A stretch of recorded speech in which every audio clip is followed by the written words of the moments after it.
मीरपुर नाम के शहर में तेजस अपनी पत्नी नीरू के साथ रहता था। पति पत्नी दोनों ही नौकरी करते थे। एक दिन तेजस गांव अपनी माँ के पास फोन करता है। हेलो, प्रणाम माँ। जीते रहो माँ, तुम दादी बनने वाली हो। अरे वाह, ठीक है बेटा, मैं कल ही आती हूँ। जब माँ जी शहर पहुँची तो बेटी बहू ने बहुत अच्छे से स्वागत किया। लीजिए माँ जी चाय। अरे गर्मा गर्म पकोड़े ले आओ माँ के लिए। नीरू रसोई में गई और 2 मिनट में ही पकोड़े ले आई। जी ये लीजिए। बहू जादू से बनाए हैं क्या? अभी तो रसोई में गई थी। यम्मी। माँ जी, शीला रसोई में पकोड़े तल रही है, मैं बस लेकर आई। हे भगवान, मेरा धर्म भ्रष्ट कर दिया तूने। अब तो गंगा जल से शुद्धिकरण करना होगा। दूसरे दिन, माँ जी मैंने नाश्ता बना दिया है, ऑफिस जा रही हूँ। पर अभी तो घर का सारा काम पड़ा है।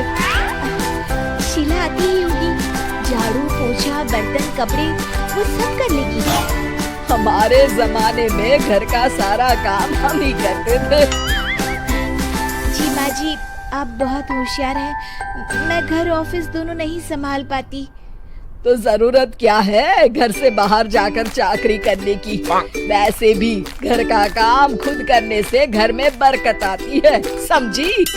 पर माँ जी, पर वर कुछ नहीं, इस महीने की पगार मिले फिर ऑफिस बंद। हाँ। रात को नीरू तेजस से कहती है, सुनिए जी, माँ जी बोल रही थी कि मैं नौकरी छोड़ दूँ। वैसे ठीक ही तो है, अभी तुम्हें आराम की जरूरत है। फिर भी आराम कहाँ? शीला को छुड़ाने के लिए बोल रही थी। तुम अब 24 घंटे में इतना काम तो कर ही सकती हो। पर जॉब पसंद है मुझे, घर पर मन नहीं लगेगा। अगले दिन जब दोनों ऑफिस के लिए निकल रहे थे, मेरी तो कोई कीमत ही नहीं है इस घर में। माँ जी, आजकल महंगाई बहुत है, रहन सहन भी बदल गया है। दोनों नौकरी करते हैं तभी ठीक रहता है। अच्छा, तू कहना क्या चाहती है? मेरा बेटा तुझे बिठा के खिला नहीं सकता? तू ही इस घर का खर्च चला रही है, हैं? नहीं माँ जी, मेरा वो मतलब नहीं था। मतलब खूब समझती हूँ, ये बाल धूप में सफेद नहीं किए मैंने। हाँ।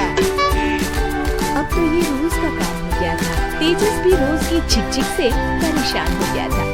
एक दिन उसने कहा, नीरू, वैसे भी तुम्हें मैटरनिटी लीव मिलने वाली है, तो अभी से ही छुट्टी ले लो। पर क्या, मेरी सैलरी अच्छी खासी है। आखिर नीरू ने रिजाइन कर दिया। जब बच्चा हुआ तो घर में सब बहुत खुश हुए। कुछ दिनों बाद तेजस फाइल देख रहा था। क्या हुआ तेजस, कुछ परेशान लग रहे हो? अब हाँ, वो हमारी जितनी सेविंग्स थी वो तो हॉस्पिटल में और छठी के फंक्शन में खत्म हो गई है नीरू। और अभी वैसे महंगी चल रही है तो मैं बोल रही थी कल मुन्ना को हेपेटाइटिस का टीका लगवाना है। नीरू, क्या पोस्टपोन नहीं कर सकते? नहीं जी, बिल्कुल नहीं। अब तेजस को समझ में आ रहा था कि उससे गलती हुई है। पैसों की कमी का असर घर के माहौल पर भी पड़ रहा था। अगले दिन, बेटा मेरा चश्मा और ये दवाइयाँ ले आना, पर्चा देते हुए माँ जी ने कहा। जी। तेजस, मुन्ना के लिए दूध का डिब्बा और डायपर भी ले आना, और ये किराने के सामान की लिस्ट है, इसे भी लाना है। तेजस गुस्से में लिस्ट मरोड़कर फेंकता है और चिल्लाता है, पैसे क्या पेट पर उगते हैं? ये ले आना, वो ले आना। अरे, पर ये जरूरत का सामान ही है। वो गुस्से में बिना कुछ कहे ऑफिस चला गया। अरे लंच तो ले जाइए। नीरू दौड़ कर डिब्बा पकड़ाती है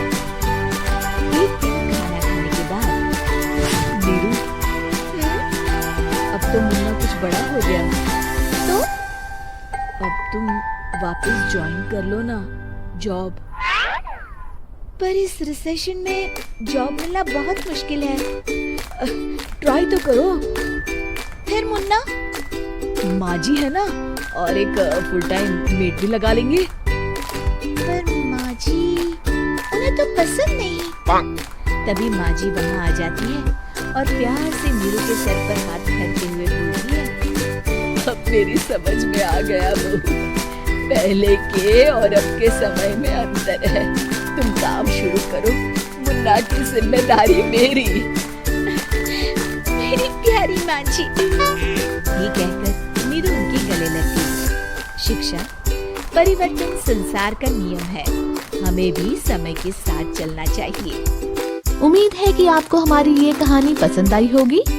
कृपया हमारे चैनल को सब्सक्राइब करें और सभी अपडेट्स के लिए बेल आइकन जरूर क्लिक करें। और हाँ, वीडियो लाइक और शेयर करना मत भूलिएगा। Bye bye.